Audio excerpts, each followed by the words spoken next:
अधिवेशनाच्या कामकाजाला आता सुरुवात झालेली आहे आणि विरोधकांनी पुन्हा एकदा मंत्र्यांवरील भ्रष्टाचाराचा मुद्दा उपस्थित केलेला आहे। जाऊया थेट विधानसभेमध्ये। मात्र जनता या प्रकरणाशी काही संबंध नसतो। मुख्याधिकारी मुख्याध्यापक त्यांच्याकडून जबरदस्तीने लिहून घेतले जातं अध्यक्ष महोदय आणि त्यांना बळीचा बकरा बनवलं जातं। त्या मुख्याधिकाऱ्यांवर मुख्याध्यापकांवर कारवाई होते अध्यक्ष महोदय। ज्यांचं काम शिक्षण देणं आहे ते शिक्षण देणं सोडून त्यांना अध्यक्ष महोदय किती डाळ आली, किती तांदूळ आला, किती भाजी आली, किती मिरची आली हा सगळा हिशोब लिहावा लागतं। स्वतंत्र यंत्रणा याच्यासाठी आपण राबवणार आहात का हा तिसरा प्रश्न। आणि चौथा प्रश्न अध्यक्ष महोदय आपण याच्यात लिहिलेलं आहे की मे आणि जूनच्या मागणीनुसार आपण ही वाढीव मागणी दिलेली आहे म्हणून अध्यक्ष महोदय मे मध्ये कुठल्याही शाळेने मागणी दिलेली नव्हती। बॅक डेटेड हे सगळे कागदपत्र तयार करण्यात आलेली आहेत, त्याच्यावर कुठला आवक जावक क्रमांक नाहीये, कुठलीही तारीख नाहीये। या सगळ्या प्रकरणाची आपण एसआयटीच्या मार्फत चौकशी करणार आहात का?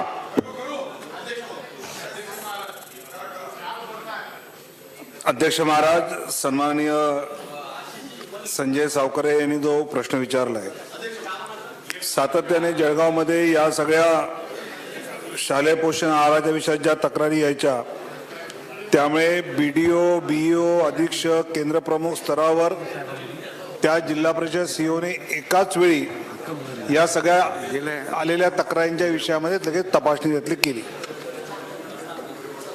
अध्यक्ष महाराज, 12 शाळांमध्ये जो काही माल सापडला त्या मालाच्या विषयामध्ये त्याचा साठा घेऊन एफडीए कडे त्याची तपासणीलाही त्यातलं पाठवलेलं आहे।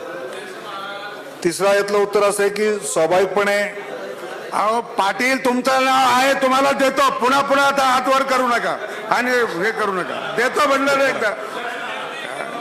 उत्तर संपल्यावर देणार का आधी देणार? मध्ये मध्ये असं बोलल्यानंतर मग प्रश्न विसरायला होतो।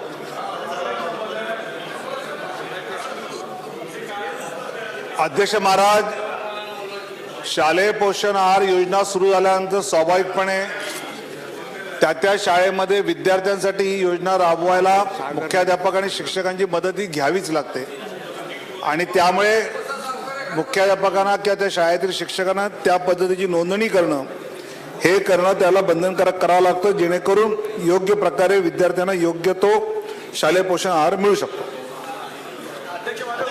पाटील डॉक्टर पाटील। अध्यक्ष महाराज, मुळात मी आपले आभार मानेन।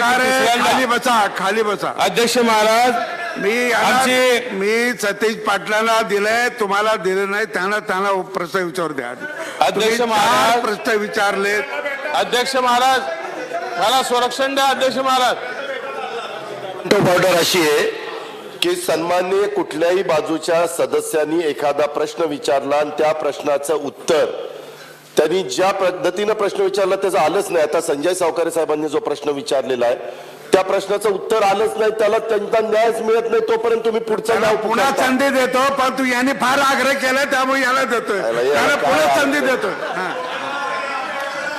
अध्यक्ष महाराज, मी आपला आभारी आहे। दम निघत नाही दादा, त्याला मी काय करू? नाही, माझ्याकडे जी अधिकची माहिती म्हणून मी आपलं लक्ष वेधतोय। अध्यक्ष महाराज, मुळामध्ये लक्षवेधी जी आहे ही जळगाव जिल्ह्यापुरती नाही आहे। अध्यक्ष महाराज, साऱ्या राज्यामध्ये या शालेय पोषण आहाराचा भ्रष्टाचार झाला। अध्यक्ष महाराज, मुळामध्ये ही जर शालेय पोषण आहाराचं टेंडर दिलं गेलं अध्यक्ष महाराज 15-16ला, मंत्री महोदय 15-16ला जे टेंडर दिलं गेलं त्यावेळेला डाळींचे भाव, धान्याचे भाव अधिक होते। डाळी 150-160च्या होत्या, आज त्या डाळींचे भाव 50-60 वर आले अध्यक्ष महाराज, आणि तरी तोच ठेकेदार नियम बाह्य पद्धतीने पुरवठा करतो। अध्यक्ष महाराज, याच पुरवठादारावर 14-15 वर शालेय विभागानं याच्यावर FIR दाखल करावा या पद्धतीचे आदेश दिलेले आणि त्याला राजकीय आश्रय असल्यामुळे ते कुठल्याही त्याच्यावर गुन्हे दाखल झाले नाही, आजपर्यंत ते चौकशी झाली नाही। अध्यक्ष महाराज, या निमित्तानं हजारो कोटीचा घोटाळा या शालेय पोषण आहारामध्ये झालेला आहे आणि म्हणून यामध्ये शिक्षण संचालक जो आहे सुनील चव्हाण यानं कक्षा अधिकाऱ्याचा आदेश सुद्धा धुडकावून त्या ठिकाणी स्वतःच्या मर्जीत त्या ठिकाणी ठेका वाढून दिलेला अध्यक्ष महाराज. मे मध्ये ज्याची ठेक्याची मुदत संपलेली असताना हा ठेका 24 जून पर्यंत चालला अध्यक्ष महाराज. आणि म्हणून याची संपूर्ण चौकशी SITच्या माध्यमातून आपण करणार का? आणि जो ठेकेदार आहे 14 त्याच्यावर गुन्हे दाखल झाल्याचे आदेश केलेले होते, त्याला आज राजकीय पाठबळ असल्यामुळे कुठलेही गुन्हे दाखल झाले नाही, त्याच्या संदर्भात आपण संपूर्ण चौकशी करणार का? हा माझा मूळ प्रश्न आहे अध्यक्ष महाराज. अध्यक्ष महाराज, एकूण पूर्णपणे मध्यान्ह भोजनाचं जे टेंडर आहे ते कसं बसं 1000 कोटीचं आहे. त्यात यात हजारो कोटीचा घोटाळा महिन्याभरात कसा होतो हा राज्याचं म्हणतो मी. अख्ख्या राज्याचं मिड डे मीलचं टेंडर जे आहे हे 1150 कोटी जातं मॅक्झिमम. आता यात हजारो कोटीचा घोटाळा कुठून झाला एका महिन्यात दिल्यानंतर? आता त्यामुळे अर्थात प्रश्न बिल्ड करताना, वातावरण बिल्ड करताना हे बोलणं आवश्यक असेल सुद्धा. त्यांचा जो मुद्दा आहे तो मुद्दा हा आहे की ज्यावेळी गेल्या वेळी टेंडर झालं त्यावेळी तूर डाळीचे भाव हे खूप जास्त होते, 150 वगैरे होते. आता ते 65-70 पर्यंत खाली आले. ते 65-70 पर्यंत खाली आल्यानंतर जून आणि जुलै या 1.5 महिन्याचा सप्लाय हा टेंडर प्रक्रिया पूर्ण होईपर्यंत मागच्या ठेकेदारांना आपण वाढवून दिला. पण अर्थात त्यांना पेमेंट करत असताना आपण त्याचं पेमेंट हे 150च्या दराने न करता जो 65-70च्या दराने आहे तेच करणार आहोत. त्यामुळे ठेकेदाराला पैसे जास्त मिळणार नाही. त्यामुळे याच्यामध्ये कोणत्याही प्रकारचा अधिकचे पैसे त्याला मिळाले, अधिकचे पैसे ठेकेदारांना मिळू शकतात असं यात कुठेही त्यातलं होत नाहीये. आणि त्यामुळे सुट्टीमध्ये शाळांनी आपली नोंदणी न केल्यामुळे सुट्टी संपल्यानंतर 1.5 महिन्यासाठी आपण आहे त्या मागच्या पुरवठादारांना घ्यायला सांगितलं आणि ऑगस्ट महिन्यामध्ये थेट आपण मुख्याध्यापकांकडे पैसे पाठवले. ठेकेदार सगळे आपण वगळले आणि याच्यामध्ये थेट मुख्याध्यापकांनी स्थानिक ठिकाणून ते सामान घेऊन त्यातलं मध्यान्ह भोजन द्यायचं. आणि यावर नवीन वर्षाच्या टेंडरमध्ये अशा प्रकारे कमी आलेल्या दराने स्वाभाविकपणे पुढचं होईल. त्यामुळे कुठल्याही प्रकारचं नुकसान होणार नाही. सावकार अध्यक्ष महोदय, मी स्पेसिफिक प्रश्न विचारले होते. अधिकाऱ्यांनी 6 जून रोजी पत्र काढलं. ते पत्र 20 जूनला जिल्हा परिषदला मिळालं. 14 दिवस त्याला कारण काय? आणि त्यानंतरही जिल्हा शिक्षण संचालक यांचं पत्र आहे स्पेसिफिक की आपण हा ठेका त्याला चालू ठेवावा, पूर्वीप्रमाणे दिलेले आदेश कायम ठेवावे. जर कक्षा अधिकारी म्हणतो की तुमचा ठेका काढून घेण्यात आलेला आहे, मग शिक्षण संचालक वेगळं का म्हणतोय? याचाच अर्थ तिथे काळा बाजार आहे, ही मोठी साखळी आहे. आणि मग माझा स्पेसिफिक प्रश्न या निमित्तानं मंत्र्यांना आहे की आपण याची SIT चौकशी करणार का? आणि जो कॉन्ट्रॅक्टर आहे याच्यावर सुद्धा आपण कारवाई करणार का? अध्यक्ष महाराज, मी मगाशीच सांगितलं की मे मध्ये शाळांकडनं नोंदणी झाली नाही आणि शाळा सुरू झाल्यानंतर मुलांना जर मध्यान्ह भोजन मिळालं नाही तरी पुन्हा संचालक दोषी, तरी पुन्हा तिथला कक्ष अधिकारी दोषी. त्यामुळे 1.5 महिन्यासाठी मागच्या ठेकेदाराकडनं आपण पुढे घ्या. पण अर्थात त्याला दर देताना आत्ताचा दर आहे तोच आम्ही देणार आहोत. सावकार मी स्पेसिफिकली विचारलं होतं. सन्माननीय मंत्री महोदयांनी सांगितलं की मे आणि जूनच्या पहिल्या आठवड्यामध्ये नोंदवलेल्या मागणीनुसार पुरवठादाराने पुरवठा केला. मे महिन्यामध्ये कोणत्या शाळांनी मागणी केली होती त्याचे आपण कागदपत्र या सभागृहामध्ये सादर करणार का? त्याचा आवक क्रमांक, जावक क्रमांक, कोणत्या तारखेला त्यांनी अध्यक्ष महोदय मागणी केली? आमच्या माहितीनुसार कुठल्याही शाळेने मे महिन्यामध्ये मागणी केलेली नव्हती अध्यक्ष महोदय. सगळ्या माहितीच्या अधिकारामध्ये आम्ही कागदपत्र मागवलेली आहे. बॅक डेटेड मध्ये सगळे पेपर तयार करण्यात आले.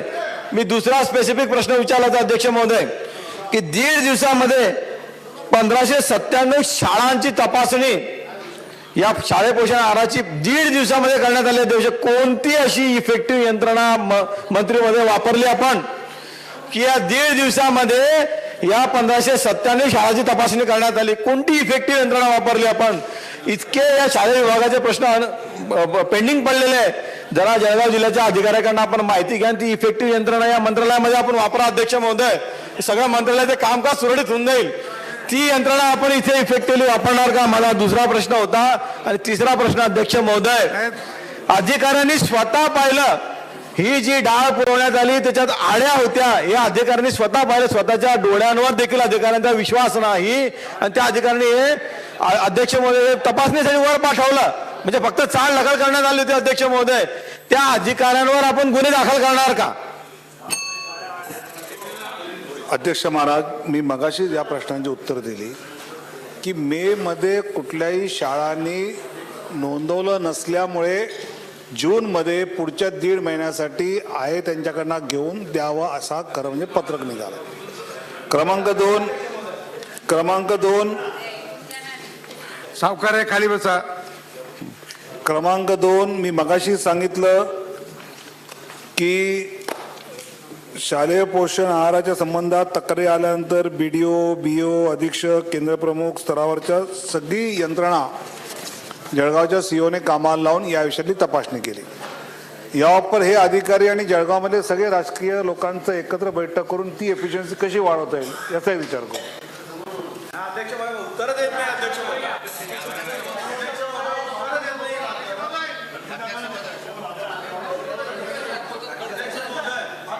नाताभाऊ आणि अध्यक्ष महोदय, या ठिकाणी प्रश्न असा आहे अध्यक्ष महोदय, एक 3 प्रश्न या महत्त्वाचे आहे. हे साधं प्रकरण नाही. अध्यक्ष महोदय, ठेका मागच्या वर्षी दिला गेला, गृहमंत्री त्यावेळेस डाळीचे वगैरे सर्व भाव जादाचे होते, हे मान्यच आहे. उत्तर देतो. अध्यक्ष महोदय, त्यावेळेस 108 रुपये दराने मूग डाळ, मसूरची डाळ 94, तूर डाळ 155, हरभरा 67 वगैरे असे भाव होते.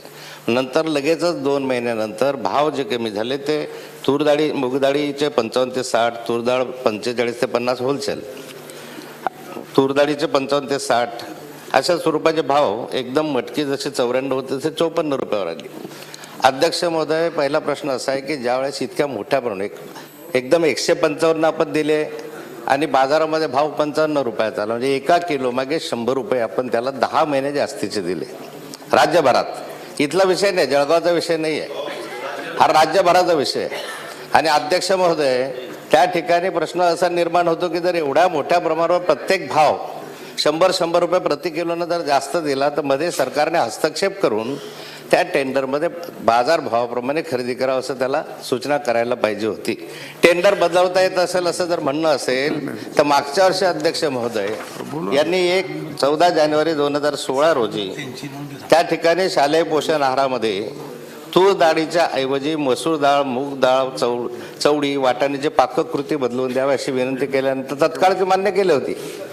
त्यावेळेस मान्य केला त्याच्यामध्ये. मग त्यावेळेस ठेकेदाराला का म्हटलं नाही की बाजारामध्ये भाव वाढले म्हणून तुम्ही मागच्याच दराने कमी दराने खरेदी करा. अध्यक्ष महोदय, यामध्ये लाखो रुपयाचं नुकसान हे सरकारचं राज्यभरामध्ये झालेलं आहे.